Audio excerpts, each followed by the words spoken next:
Niggas ain't never check into nobody. No. You know what I'm saying? Just go to their hotel and move militant. Believe people play with people intelligence the way they play with people intelligence and intellect. You know, the way they do today. You know, people are telling lies for a living.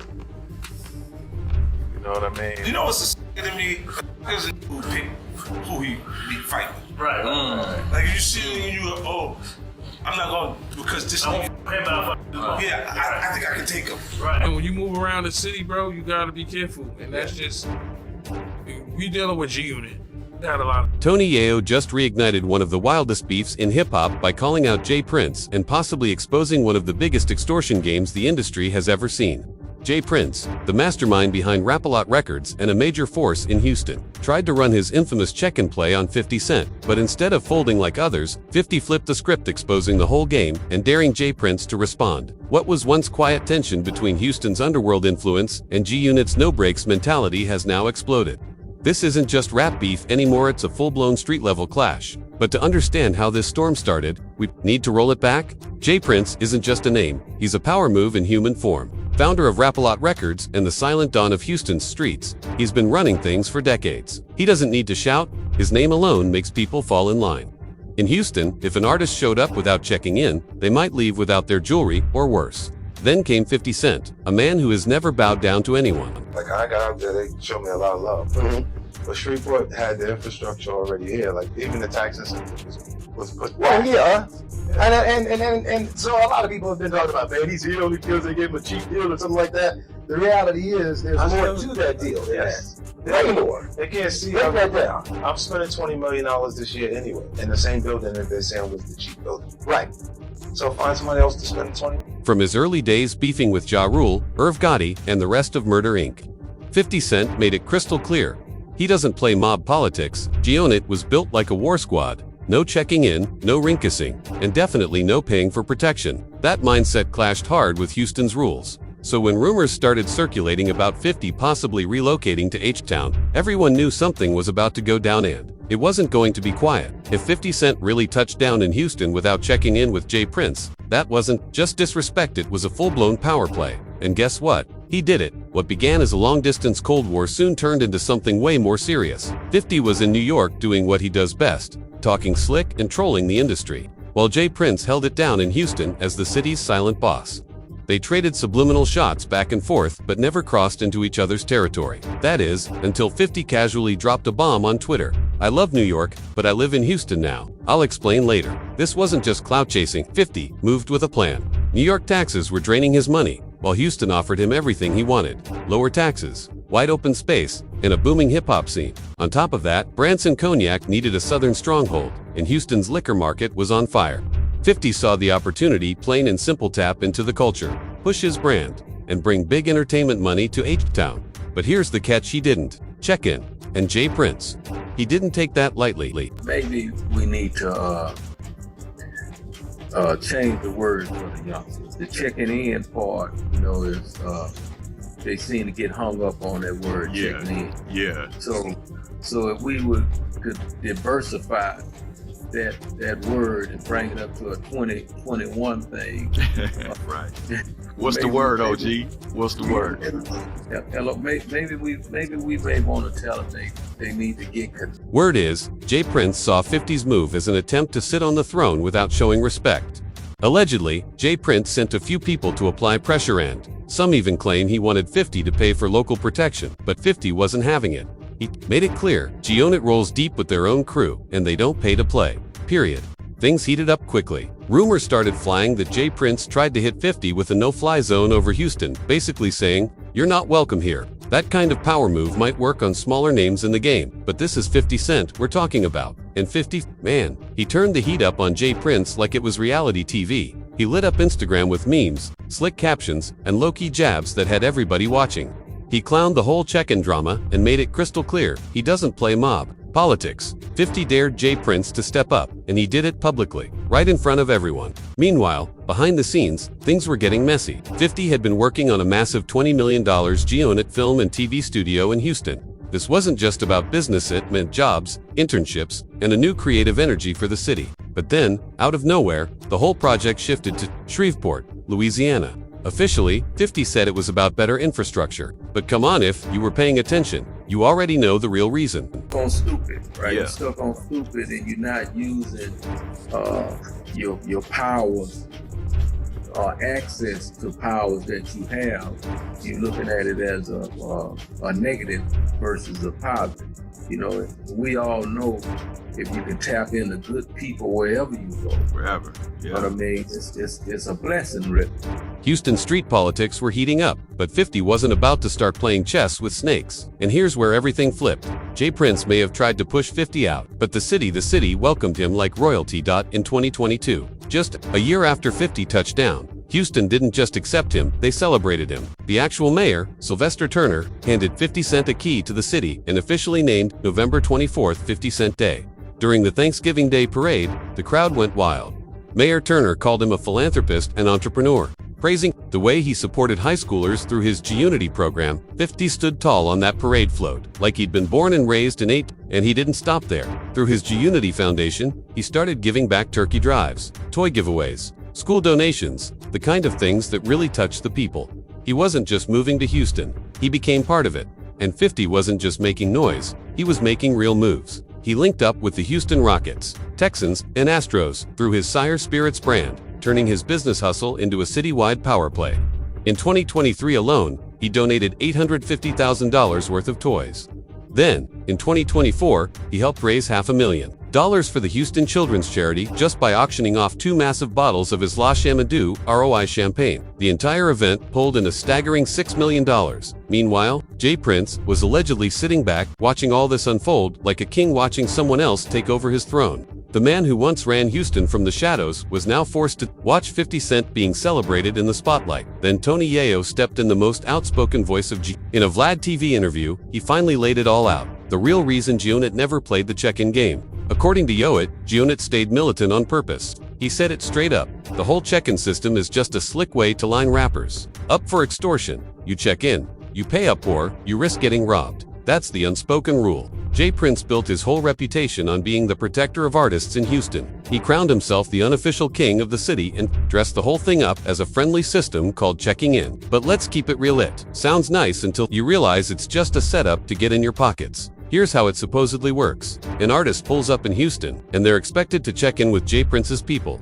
Show respect, which really means run that money. They'll claim it's for your safety, like they'll make sure your chain comes back if something goes missing. But if you don't check in, that's when the real drama starts. Yayo even brought up Pop Smoke's situation as a warning. Pop Smoke's death wasn't just a tragedy, it was a message. When artists move without real protection or lean too hard on street alliances, they become easy targets. Tony Yayo didn't sugarcoat it. He said straight up, street protection always comes with strings attached. And when things go bad, nobody's really coming to save you. Yayo broke it down clearly. All these mob ties and gangster connections don't just bring danger, they bring the feds. This isn't the 90s anymore. We're talking mafia-style extortion, setups, and artists getting lined up for RICO cases. G-Unit wasn't about to risk that. They'd rather stay strapped, move solid, and owe nobody anything than get tied up with street dudes running hidden agendas. Then it got real. NBA Youngboy pulled up to Houston for business, refused to check in, and boom, his spot got hit. Chains gone, cash snatched, car keys vanished without a trace. And out of nowhere, Jay Prince pops up on Instagram claiming he got the stolen goods back. But here's the thing, he didn't handle it quietly, behind the scenes, like a real boss would. Instead, he dropped a whole video online, turning it into a PR move for himself. Got a call, you know what I mean, because the little homie Youngboy place got broke into. People went in his place, disrespected different things, and I got a call about it. And the little homies that went into this place want to make that right, because they understand that, you know what I mean, Youngboy family is okay with me. And as you can see, homie, to make a long story short, I got your keys to your Rolls Royce, I got your keys to your McLaren, all that shit that they took, and the homie, Shakur, what you got, homie? You got your Rolls Royce, umbrellas, you got your keys, you got a bunch of other shit, so. But Youngboy wasn't having it. He clapped back hard, saying if Jay Prince really wanted to help, he would have handled it off camera. Instead, he made himself look like a 60-year-old clout chaser trying to grab some online shine. All that.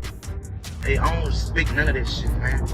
If you got something for me, man, they got plenty around me you could call. Man, nigga, it's plenty ways you can get in touch with me. I don't get on no internet and do nothing publicly. Don't do nothing dealing with no publicity, none of that pussy and shit. And I'm good on the keys, gangster. When you buy shit cash, two keys come with the car anyway. I ain't Kamran and Ma Dollar E jumped in too, dragging J Prince. They said real OGs don't extort, they uplift. And if you're still out here trying to play mob boss in your 60s, you've already lost. And let's not forget about those infamous dice games, J Prince's second favorite hustle, right behind intimidation. When you're dealing with older people, they're the last to know that things have changed. We not your little niggas. Like, the way you talking, I don't get what you mean. We're not your little niggas. Like, for real, all that big homie stuff, that's for little niggas have big homies. We're not little niggas, so we don't even respect big homies. I know Killer doesn't, and for me, I never respected niggas in the streets. That's why I always got the problems. These high-stakes dice games are legendary in Houston, but not in a good way. Word's been out for years that they're rigged setups designed to trap rappers, and the most devastating example, Takeoff. We all remember how he lost his life at one of those dice games. What started as a flex turned into a shootout, one of the saddest moments in hip-hop history, and it all went down in a space fueled by street games and inflated egos. So what really happened that night? According to whispers in the streets, this wasn't just some random tragedy. Rumors say J Prince was heated, allegedly upset that Takeoff and Quavo didn't check in the right way. Nothing should have happened. What do you say to that? What I would say to that is, I have a track record, man. Prince family have a track record of 30 plus years. You know what I mean? Honoring and loving on our guests and being with our guests, and no shit like this never happened. But here's the thing, and this is what people don't understand. We ain't never had nobody to attack us, if you know what I mean. And when a man attacks a situation with a weapon, then, it become a playing field where, any... Word is, J Prince told his crew to send a message. It was supposed to be just a scared, just a little pressure. But it turned deadly. Takeoff lost his life, and after the smoke cleared, J Prince dodged accountability like a pro escape artist. Every time someone brings it up, he deflects, talks in circles, downplays it like it was nothing. At one point, he even basically admitted to destroying evidence. And here's the worst part, Takeoff wasn't even the only victim.